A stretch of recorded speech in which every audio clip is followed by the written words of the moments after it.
temporal de este verano y hay preparación para el ciclo agrícola 2021. Las distintas organizaciones que trabajan en el agro en nuestro país han reiterado la necesidad de ir avanzando en procesos de producción agrícola acorde a estas condiciones de cambio climático, impacto por la pandemia, necesidad de tener acceso a los alimentos. Está con nosotros el presidente de la Cámara de Pequeños y Medianos Productores Agrícolas de El Salvador Campo, Cámara Salvadoreña de Pequeños y Medianos Productores Agrícolas Campo, Luis Treminio, a quien saludo esta mañana de lunes. ¿Cómo está? Buenos días, bienvenido a la KL. Buenos días y gracias por la invitación y un saludo a los oyentes de la poderosa KL. Gracias a usted, Luis, por compartir con nosotros parte de lo que ustedes preparan como una de las principales organizaciones de pequeños y medianos productores agrícolas en nuestro país.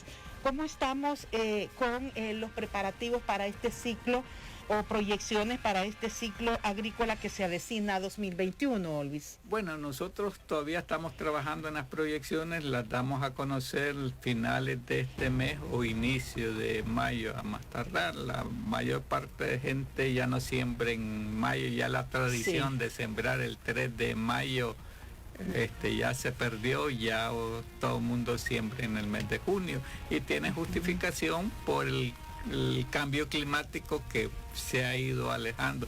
Nosotros consideramos que este invierno no va a ser tan bueno, ha habido demasiada lluvia en estos primeros meses del año, y cuando hay lluvia al inicio del año, por lo general el invierno viene con sequía, entonces hay que prepararse también para eso. Sí, estaban pronosticando los técnicos del Servicio de Meteorología que pudiéramos tener este fenómeno de la Niña. Sí, la Niña, que es sequía, sí, entonces esa es la característica que podría tener. Y a partir de estos cambios, como dice el presidente de campo, se ha tenido que mover los procesos de preparación de la tierra para hacer siembras a partir de junio. Sí, a partir de junio, y ya con junio salimos bien en la cosecha. Este año que finalizó, 2020-2021, hubo una excelente cosecha agrícola, tanto en el maíz como en el frijol, el arroz, el sorgo, a pesar de que tuvimos un año de pandemia, de cuarentena, pero al sector agropecuario tuvimos la ventaja que fuimos uno de los sectores que no tuvimos en la cuarentena, entonces... Porque cuando comienza la cuarentena, Luis, en marzo de 2020, todavía no había iniciado el ciclo. Cuando viene a iniciar el ciclo en junio, estábamos en picos altos, pero afortunadamente pudieron solventar la situación. Solventar la situación con cartas de que demostraban a los productores que eran valga la redundancia, que eran productores, pudieron salir y movilizarse sin problema. El único problema que tuvimos en la pandemia fue cuando suspendieron el transporte público, que no teníamos esa facilidad, o los productores no tenían la facilidad de movilizarse. Tuvieron que hacer uso de medios de transporte privados, que eso vino a elevar el costo de la producción, solamente el costo. Pero en general, este ciclo de producción 2020-2021, ¿qué resultados nos dejó? Nos dejó un resultado, teníamos proyectado 21 millones de quintales de maíz, tuvimos una pérdida al final de la cosecha de 75,000 quintales, que no afecta la producción nacional, no afecta el consumo de los salvadoreños es de 18.800.000 quintales en el caso de maíz. En el caso de frijol hubo un poquito más de pérdidas, la salida del invierno fue con 2 tormentas tropicales, ETA y OTA. Eso afectó los afectó con 199,000 quintales de frijol. Teníamos proyectado 2.800.000. Los salvadoreños consumimos 2.400.000 quintales. O sea que todavía tenemos un margen para el 2021 de 200,000 quintales fuera de la necesidad o de la demanda del consumo nacional. O sea que estamos bien bien en maíz y frijol. En arroz tenemos un pequeño déficit, siempre lo hemos tenido, no sembramos lo que consumimos, sembramos como 100.000 quintales menos, el consumo es de 900.000 y sembramos 800.000 quintales. O sea que es una pequeña demanda, pero esa demanda se cubre con las exportaciones que hicieron. Ya hubieron importación de frijol, maíz, a pesar de, en el caso de maíz y frijol, a pesar de que tenemos cubierta la demanda, cubierta la demanda, importaron 50.000 toneladas de maíz, que eso implica 1 millón más de quintales, 1.100.000 quintales. Entonces esto viene a sumar a la oferta que tenemos como productores, digamos, y eso es lo que vino a bajar precio, y por eso es que nosotros estamos en contra de las importaciones, o no en contra de las importaciones, sino que hay que regular las importaciones. Hay que buscar cómo crear un instituto o un departamento de parte del Ministerio de Economía o del Ministerio de Agricultura para que lleve las estadísticas de cómo va la producción, de cuántas son las proyecciones, y en base a los resultados autorizar importaciones. Porque ¿qué está pasando? El año pasado y este año han habido importaciones y eso ha venido a bajar los precios. Los precios en el mercado. Los precios en el mercado, y eso va en decremento del productor nacional. Y no así en beneficio del consumidor, porque es mentira que el consumidor se beneficia. Al final quienes ganan todo eso son los comerciantes. Acaparan, almacenan, sacan cosas y nunca bajan. Sacan producto y nunca bajan precio. Sí, esto usted dice que para hacer la importación, en el caso de granos básicos, se debe tener como una base de qué porcentaje necesita el país. Exactamente. Digamos que los salvadoreños consumen la cosecha del año anterior. Sí, ahorita se está consumiendo se va a consumir 2021. 18 millones de maíz consumimos, 18 millones de quintales de maíz. Exactamente. O sea, casi 19 millones. Y tenemos una producción de más de 20 millones de quintales, y le suma 1.100.000 quintales que importaron, ya tenemos 22 millones de quintales. Pero en este punto de la importación de más de 1.100.000 quintales, es que se hace ¿con base a qué se hace esa importación de esa cantidad? Sencillamente criterio del titular del Ministerio de Agricultura en ese momento. Sí, en ese momento, y por las características que originó el confinamiento a raíz de la pandemia, ¿verdad? A pesar que en ese momento estaba saliendo la cosecha todavía. La cosecha comienza a salir en diciembre y termina de salir en abril. O sea, que había producto suficiente para comprar. Pero para vender en la producción agrícola de nuestro país del ciclo 2020-2021, como dice Luis, ¿ha habido buen mercado? ¿Cómo les ha ido a los productores? Porque pues la producción a veces se hace buscando el nivel de rentabilidad a la que tienen ustedes derecho. Los productores de granos básicos son productores de subsistencia. Siempre hemos tenido pérdidas en cuanto a la producción, y el problema que mucha gente dice, ¿por qué siguen produciendo? Uno, por cuestiones culturales. O sea, somos grandes consumidores de maíz y frijol. Eso no lo van a quitar. Entonces, y lo otro es que el productor no toma en cuenta la mano de obra, que la mano de obra la realiza entre él y su familia. Entonces por eso no la toma en cuenta, con solo que para los insumos agrícolas, para garantizar la siembra del siguiente año, con eso está conforme, y además que garantiza su comida para él y la familia. Entonces por eso es que siguen sembrando y van a seguir sembrando. Pues lo que nosotros estamos haciendo y hemos propuesto, ya este es el cuarto gobierno que lo hemos hecho, se los hemos hecho se le hicimos la propuesta al licenciado, con el licenciado Mario Salaverría comenzamos cuando fue ministro de Agricultura. Después los 3 ministros que tuvo el gobierno de Funes, le dijimos la necesidad de la creación de la política nacional. Después al ministro de Agricultura de Sánchez Serén se lo hicimos saber, le dijimos la necesidad de la creación al ministro saliente Pablo Allinker, también le hicimos la propuesta y hasta el momento no hemos tenido eco. A este nuevo ministro ya le hicimos la solicitud de audiencia y dándole los puntos que queremos a discutir con él. Sí, esto será importante a la espera entonces como organización de pequeños y medianos productores agrícolas Campo de un encuentro con el nuevo ministro Martínez. Sí, nosotros hemos dicho y somos del criterio, nosotros no estamos en ningún momento en contra del gobierno, al contrario, nos gustaría que el gobierno trabajara en coordinación permanente con los productores para sacar adelante al país. Y hemos dicho siempre, el problema del sector agropecuario no es un problema ni de izquierda ni de derecha, sino de todo.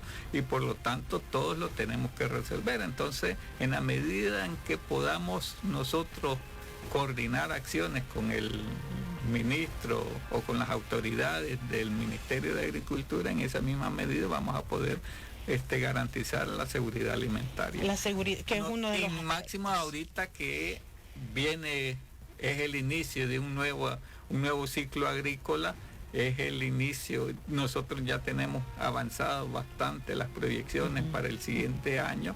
Lo que estamos diciendo, compartamos información, articulemos las acciones y estamos a la espera. Sí. Tenemos muy buena referencia del nuevo ministro de Agricultura. Él trabajaba en el Ministerio de Agricultura. Sí. Tiene como 10 años de trabajar ahí. Tenemos muy buena referencia de él. Dicen que es un hombre que le gusta los retos y que le gusta las acciones inmediatas. Entonces aquí está un reto y aquí hay unas acciones inmediatas que realizar. Porque las propuestas estas que como campo han venido desarrollando para la reactivación agrícola, ¿qué componentes tienen? Bueno, en primer lugar, la necesidad de la creación de un fondo especial para la agricultura de subsistencia. Año con año son los productores agrícolas que pierden. Los productores de subsistencia. Subsistencia. Esta sería como una especie de subsidio. Una especie de subsidio, exactamente. Creemos que el paquete agrícola no es suficiente para resolver el problema del sector agropecuario de granos básicos.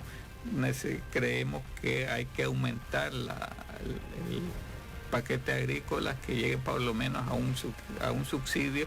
Es que el problema es que el subsidio casi a nadie le gusta oír esa palabra. Sí, es que dicen que es como un acomodamiento y que... Y nosotros no le estamos pidiendo, digamos, regalado, le que estamos diciendo, hagamos un intercambio, ustedes nos dan el dinero para producir y nosotros le pagamos con la cosecha. Con la cosecha y con esa cosecha vamos al segundo punto, que es la creación de la reserva estratégica. No tenemos una reserva estratégica y estamos a las despensas de los comerciantes. Ese es el problema, que estamos a la despensa del comerciante. El comerciante compra barato y después solo acapara 3 meses y vende al doble de lo que compró o al triple.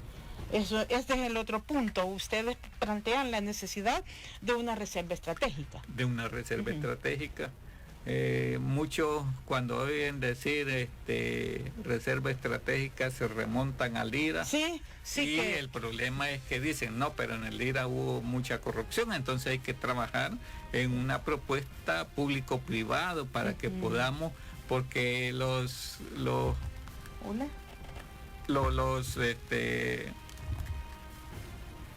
comerciantes y la población dice que el gobierno es corrupto. Entonces por eso nunca se crea. Y el gobierno plantea que los privados solo buscan ganancia, entonces hay que buscar el punto de equilibrio. Un punto de equilibrio para crear la reserva estratégica. El concepto del Instituto Regulador de Abastecimientos IRA, cómo funcionó, fue, bueno, el problema fue la forma de administración que hubo, ¿verdad? Entonces por eso hay que buscar algo para que...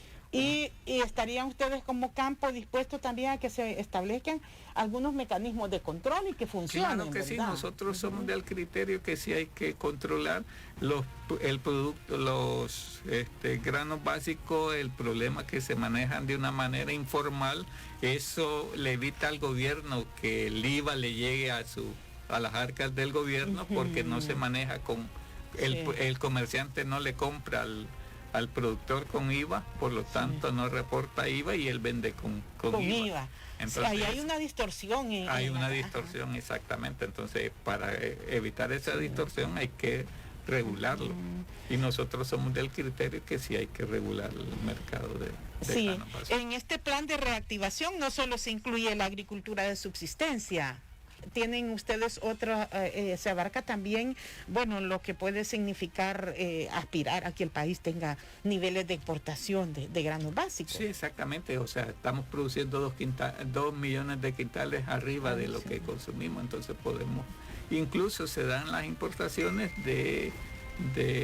a través de las industrias procesadoras de alimentos, de granos básicos, de maíz, Ariza, por ejemplo, exporta más del 60% de su producción. Disal, y que antes era Gumarsal, también exporta una buena cantidad. Entonces sí se está logrando la exportación. Entonces, si podemos exportar, ¿por qué estamos importando? Ese es lo que estamos diciendo. Y como dice, no es que estén en contra de la importación, sino que esta se debe hacer bajo regulaciones. ¿Y será que de momento también es atractivo esto de que en países vecinos puede haber mejores precios? ¿Le da competitividad esto al sector agrícola? Mejores precios en granos básicos no hay. No. Somos el país que producimos más alto. ¿Y por qué producimos más alto? Porque aquí en El Salvador todavía se le carga el IVA a los insumos agrícolas. Nicaragua y Honduras no le cargan el IVA, entonces los insumos agrícolas son más baratos. Y entonces eso viene a disminuir los costos de producción. Entonces, en esos dos países, pero en el caso de ustedes los incrementa los precios. Y además que nosotros somos el país de Centroamérica que tiene una mejor productividad. Nosotros andamos entre un promedio de, el ministerio dice 50 quintales, pero en realidad son más el promedio de por manzana de terreno cultivado. Guatemala anda por 30, Nicaragua anda por 35, 30 también, o sea que somos altamente productivos. ¿Y de qué depende estos niveles de rendimiento por manzana de terreno cultivado? Depende de la semilla. Somos uno de los países que utilizan mayor cantidad de semillas certificadas. Y ahí viene la otra cuestión que nosotros hemos dicho: ¿por qué está prohibido en el país el uso o la producción de semilla transgénica, cuando el consumo de los alimentos transgénicos no está prohibido? Aquí entra maíz de México y Estados Unidos que producidos que son transgénicos. Y también dicen que entran productos ya elaborados como cereales que a base de productos transgénicos. Entonces esa es la cuestión. Tenemos prohibido la producción, pero no tenemos prohibido el consumo. Entonces debería aperturar el abanico de oportunidades al productor, y los productores que quieran producir con transgénicos que lo hagan. Igual los productores que quieran producir con métodos orgánicos también lo tienen el derecho, pues, pero no lo pueden prohibir algo que no los prohíben el consumo.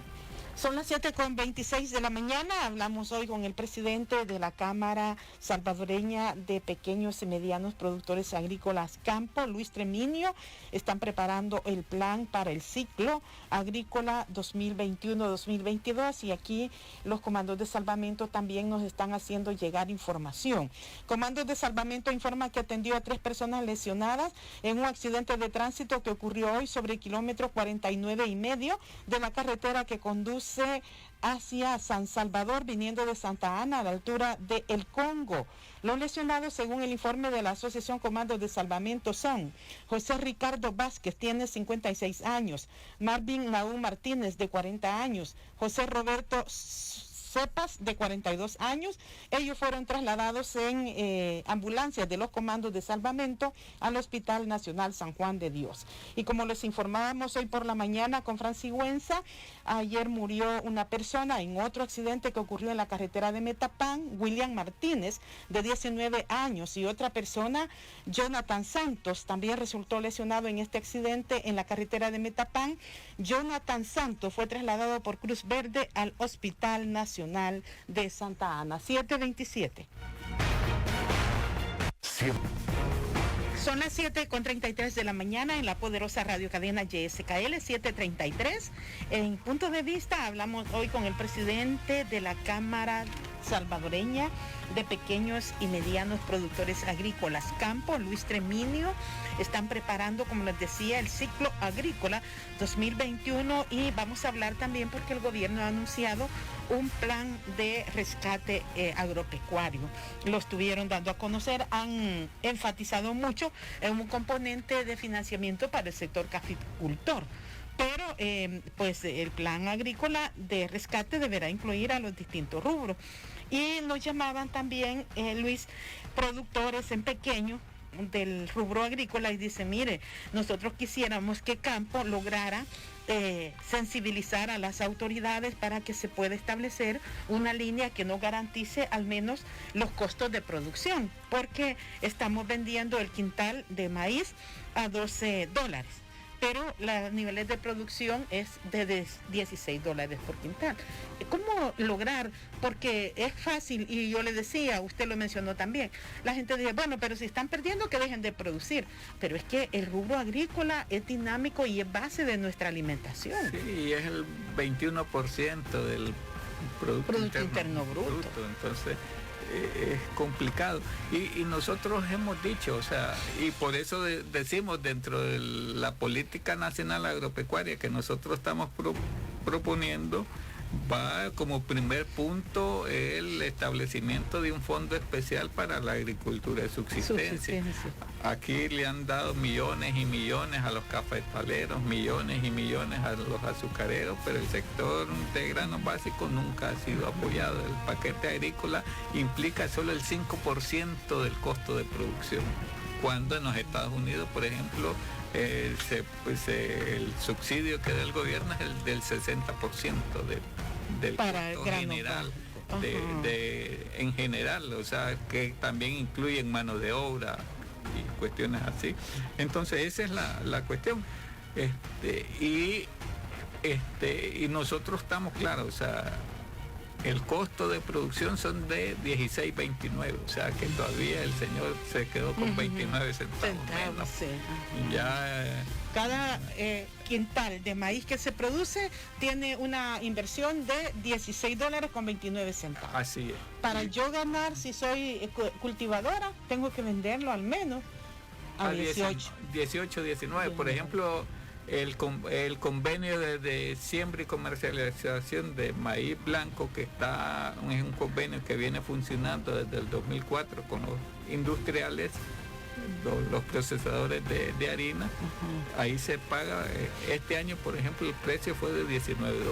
El problema que tenemos ahí que la compra que ellos hacen es mínima. Los procesadores, o sea, solo compran un porcentaje, porcentaje que no llega ni al 1% de la producción nacional. Este año compraron 150.000 quintales para 21 millones de quintales que teníamos. No llegamos ni al 1% de... El resto de ese porcentaje les toca a ustedes. El resto de ese porcentaje toca vender al mercado local y al precio que el comerciante impone. No lo deciden los productores. No lo deciden los productores, porque cuando llega el productor al mercado, el comerciante le dice, te lo pago a esto, te regresas con el maíz. Entonces el productor tiene que vender a ese precio. Claro. En este marco, ¿creen ustedes que este plan de rescate agrícola que también ha comenzado a detallar el gobierno debe aplicar algunas prácticas de mercadeo, de apoyo para la comercialización? Sí, ¿Cómo lo analizan? Por eso nosotros le estamos haciendo la solicitud de audiencia al ministro de Agricultura para cruzar información, ver qué es lo bueno que tiene el plan de rescate al agricultor agropecuario, ver cuál es lo que nosotros tenemos y que consideramos que debe ser la política nacional agropecuario, y ponerse de acuerdo en hacer un solo plan, pues un solo, porque al final de cuentas, repito, la agricultura no es problema ni de izquierda ni de derecha. Sí. El problema que hemos tenido tradicionalmente, que en los gobiernos anteriores, en la legislatura anterior, si lo proponía la izquierda era malo, no pasaba por parte de la derecha; si lo proponía la derecha era malo, no pasaba por parte de la izquierda. Entonces al final hoy no van a tener esa excusa. Hoy tienen la mayoría dentro de la Asamblea Legislativa, hoy tenemos la oportunidad, tenemos una buena oportunidad para sacar adelante y modernizar la agricultura. Y este plan de rescate